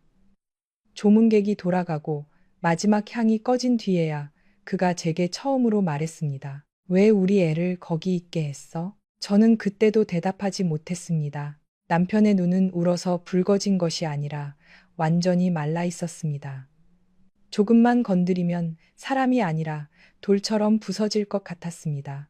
그날 밤 그는 욕실에서 손목을 그었습니다. 상처는 깊지 않았지만 저는 그가 깨어난 뒤 어떤 사실도 말할 수 없었습니다. 승민이가 마지막 순간 누구와 통화했는지, 왜 방파제를 떠나지 못했는지, 다은이가 깨어난 뒤 처음 했던 말이 무엇이었는지 말하지 않았습니다. 다은이는 의식을 되찾자마자 울면서 말했습니다. 승민 오빠가 아빠한테 혼날 거라고 했어요. 그러나 그때 다은이는 충격 때문에 기억이 뒤섞여 있었습니다. 의료진은 아이를 자극하지 말라고 했고 경찰은 객관적인 자료가 없으면 단정할 수 없다고 했습니다. 며칠 뒤 은주 언니가 저를 병원 복도 끝으로 불렀습니다. 혜진아, 경태 지금 무너지기 직전이야. 그녀는 제 손을 잡고 말했습니다. 다은이라는 애가 무슨 말을 하든 경태한테 전하지 마. 아이가 충격을 받아 헛소리하는 거야. 이미 승민이도 잃었는데 내 동생까지 잃고 싶어? 저는 그 말에 고개를 끄덕였습니다. 그 선택이 8년 동안 제 목을 조르게 될 줄은 몰랐습니다. 장례가 끝난 뒤 경태 씨는 해양안전교육원으로 돌아갔습니다. 그는 아이들에게 구명조끼 입는 법과 너울성 파도에서 몸을 지키는 법을 가르쳤습니다. 사람들은 아들을 잃고도 다른 아이들을 위해 일하는 훌륭한 아버지라고 말했습니다. 지역 신문에서 인터뷰 요청이 왔고 은주 언니가 모든 질문과 답을 정리했습니다. 기사에는 승민이가 친구를 구하려다 희생된 용감한 학생이라고 적혔습니다. 저에 대해서는 마지막 순간까지 아들에게 친구 곁을 지키라고 가르친 어머니라고 쓰였습니다. 겉으로는 칭찬처럼 보였지만 경태 씨는 그 문장을 읽을 때마다 저를 바라보지 않았습니다. 그는 승민이 방을 그대로 두었습니다. 책상 위 연필 한 자루도 옮기지 못하게 했습니다. 하지만 거실에 걸린 가족 사진에서는 어느 날부터 제 얼굴이 사라졌습니다. 처음에는 승민이와 경태 씨가 둘이 찍은 사진이 늘어났고 나중에는 시어머니와 은주 언니가 함께 찍힌 사진만 남았습니다. 저는 따지지 않았습니다. 남편이 저를 밀어내는 만큼 아들을 가까이 느낄 수 있다면 그렇게 하게 두었습니다. 저는 집 밖에 작은 급식 공간을 만들었습니다. 중앙시장과 멀지 않은 골목에 비어있던 식당을 빌려 바다숲 아이밥상이라는 이름을 붙였습니다. 부모가 늦게까지 일하거나 혼자 저녁을 먹는 아이들에게 따뜻한 밥을 차려주는 곳이었습니다. 경태 씨는 제가 다른 아이들을 승민이 대신으로 삼는다고 생각했습니다. 당신은 참 쉽지. 그가 어느 날 말했습니다. 무슨 뜻이에요? 다른 애들 밥 해주면 엄마 노릇을 다시 하는 기분이 들어? 저는 국자를 내려놓았습니다. 배고픈 아이한테 밥 주는 일과 승민이를 잊는 일이 무슨 상관이에요? 당신은 잊을 수 있나 보지. 그날 이후 경태 씨는 한 번도 아이밥상 안으로 들어오지 않았습니다. 그러던 지난해 겨울 파란 봉투 한 장이 도착했습니다. 보낸 사람은 박다은이었습니다. 저는 봉투를 식당 창고 안에서 열었습니다. 편지는 3장이었지만 첫 줄을 읽는 데만 한참이 걸렸습니다. 아주머니 저를 기억하실지 모르겠습니다. 저는 다은이를 잊은 적이 없었습니다. 그 아이의 이름은 승민이 사망 확인서보다 더 오래 제 마음에 남아 있었습니다. 다은이는 부산에서 식당 일을 하며 검정고시를 마쳤고 조리사가 되기 위해 학원에 다니고 있다고 했습니다. 8년 동안 우리 가족에게 연락하지 않은 것은 은주 언니가 찾아와 다시는 모습을 보이지 말라고 했기 때문이라고 적혀 있었습니다. 네가 나타나면 경태 삼촌은 살아갈 수 없다. 은주 언니가 그렇게 말했다고 했습니다. 편지 마지막에는 이상한 그림이 하나 있었습니다. 빨간색 네모난 물건이었습니다. 위에는 짧은 안테나가 있었고 옆에는 검은 단추가 그려져 있었습니다. 해양안전교육용 무전기였습니다. 승민이가 사고가 난 날 가지고 나갔다가 사라진 물건이었습니다. 다은이는 편지에 이렇게 썼습니다. 이 물건이 아직 남아 있습니다. 저는 편지를 받은 지 사흘 뒤 다은이를 만났습니다. 통영항 여객선 터미널 대합실 구석에서 기다리던 아이는 24이 되어 있었습니다. 키가 작고 마른 체격이었고 왼쪽 눈썹 위에는 사고 때 생긴 흉터가 남아 있었습니다. 저를 보자 자리에서 일어났지만 가까이 오지 못했습니다. 죄송합니다. 그 아이가 처음 한 말이었습니다. 왜 네가 미안하니? 저 때문에 승민 오빠가 죽었잖아요. 저는 다은이 앞에 서서 오랫동안 하지 못한 말을 했습니다. 승민이는 너 때문에 죽은 게 아니야. 다은이의 입술이 떨렸습니다. 그런데 아저씨도 고모님도 모두 제가 오빠를 불렀기 때문이라고 했어요. 어른들이 자기 고통을 견디지 못해 내게 넘긴 거야. 저는 그 말을 하면서 제가 남편에게는 한 번도 그렇게 말하지 못했다는 사실을 깨달았습니다. 다은이는 가방에서 낡은 수첩을 꺼냈습니다. 수첩 안에는 남기호라는 이름과 전화번호가 적혀 있었습니다. 그는 사고 당시 방파제 근처에서 민간 해안 순찰을 하던 사람이었습니다. 기호 씨는 사고 이틀 뒤 바위 틈에서 빨간 무전기를 발견했습니다. 안테나는 부러져 있었고 내부는 바닷물에 젖어 작동하지 않았습니다. 그는 경찰에 물건을 넘기려 했지만 이미 수색 현장이 정리된 뒤였고 누구의 것인지 확인되지 않아 자신의 창고에 보관했다고 했습니다. 몇 년 뒤 기호 씨는 다은이가 살아있다는 것을 알고 무전기를 보여주었습니다. 다은이는 그것이 승민이의 것임을 알아보았습니다. 뒷면에 제가 흰색 매니큐어로 적어준 최승민이라는 글씨가 남아 있었기 때문입니다. 그런데 왜 이제야 가져왔니? 제가 묻자 다은이는 두 손을 무릎 사이에 끼웠습니다. 무전기 안에 녹음 기능이 있대요. 승민이가 사용하던 무전기는 교육용 장비였습니다. 훈련 내용을 복기하기 위해 일정 시간 동안 주변 음성과 송수신 내용을 자동으로 저장하는 기능이 있었습니다. 하지만 내부가 심하게 부식되어 자료를 꺼내기 어려웠습니다. 기호 씨는 수리점을 여러 곳 찾아다녔지만 모두 불가능하다는 답을 들었습니다. 그러다 지난해 병으로 세상을 떠나기 전 무전기와 수첩을 다은이에게 맡겼습니다. 아직 들을 수 있는 건 아니에요. 다은이가 말했습니다. 부산에 오래된 선박 통신 장비를 고치는 분이 계신데 시간이 필요하대요. 경태 씨에게 말해야 해. 제가 말하자 다은이는 급하게 고개를 저었습니다. 안 돼요. 왜? 고모님이 알면 무전기를 없앨 거예요. 그 순간 저는 다은이가 겁에 질려 있다는 사실을 깨달았습니다. 단순히 과거의 기억 때문만은 아니었습니다. 은주 언니가 너를 다시 찾아왔니? 다은이는 대답하지 않았습니다. 그 침묵이 대답이었습니다. 저는 다은이에게 준비가 될 때까지 기다리겠다고 약속했습니다. 당신은 오늘부터 승민이 엄마가 아니야. 경태 씨가 제 앞에 놓여 있던 밥그릇을 들어 제사상 끝으로 밀어버렸습니다. 싱그릇 바닥이 나무 상판을 긁으며 낸 소리가 방 안을 길게 가로질렀습니다. 조금 전까지 향냄새와 젖냄새가 뒤섞여 있던 거실이 갑자기 숨조차 쉬기 어려울 만큼 조용해졌습니다. 그날은 우리 아들 승민이의 8번째 기일이었습니다. 저는 새벽 4시에 일어나 동태전을 부치고 물을 얇게 썰어 탕을 끓이고 승민이가 좋아하던 약과를 작은 접시에 담았습니다. 사과와 배의 윗부분을 반듯하게 깎고 생선의 머리가 놓일 방향까지 몇 번이나 확인했습니다. 8년 동안 한 번도 빠뜨린 적 없는 일이었습니다. 승민이가 살아있을 때 저는 제사 음식을 만드는 사람이 아니었습니다. 시어머니가 주방을 맡았고 저는 옆에서 그릇을 건네는 정도였습니다. 그러나 아들의 첫 기일부터는 제가 모든 음식을 준비했습니다. 누구도 시키지 않았습니다. 그 아이가 마지막으로 먹지 못한 밥을 한 해에 한 번이라도 제대로 차려주고 싶었습니다. 그런데 그날 남편은 제 밥그릇을 치웠습니다. 경태야, 제삿날에 그게 무슨 말이니? 시어머니 문정숙 여사가 떨리는 목소리로 물었습니다. 하지만 말과 달리 시어머니의 손은 제 그릇을 다시 가져오지 않았습니다. 손가락만 무릎 위에서 가늘게 움직였습니다.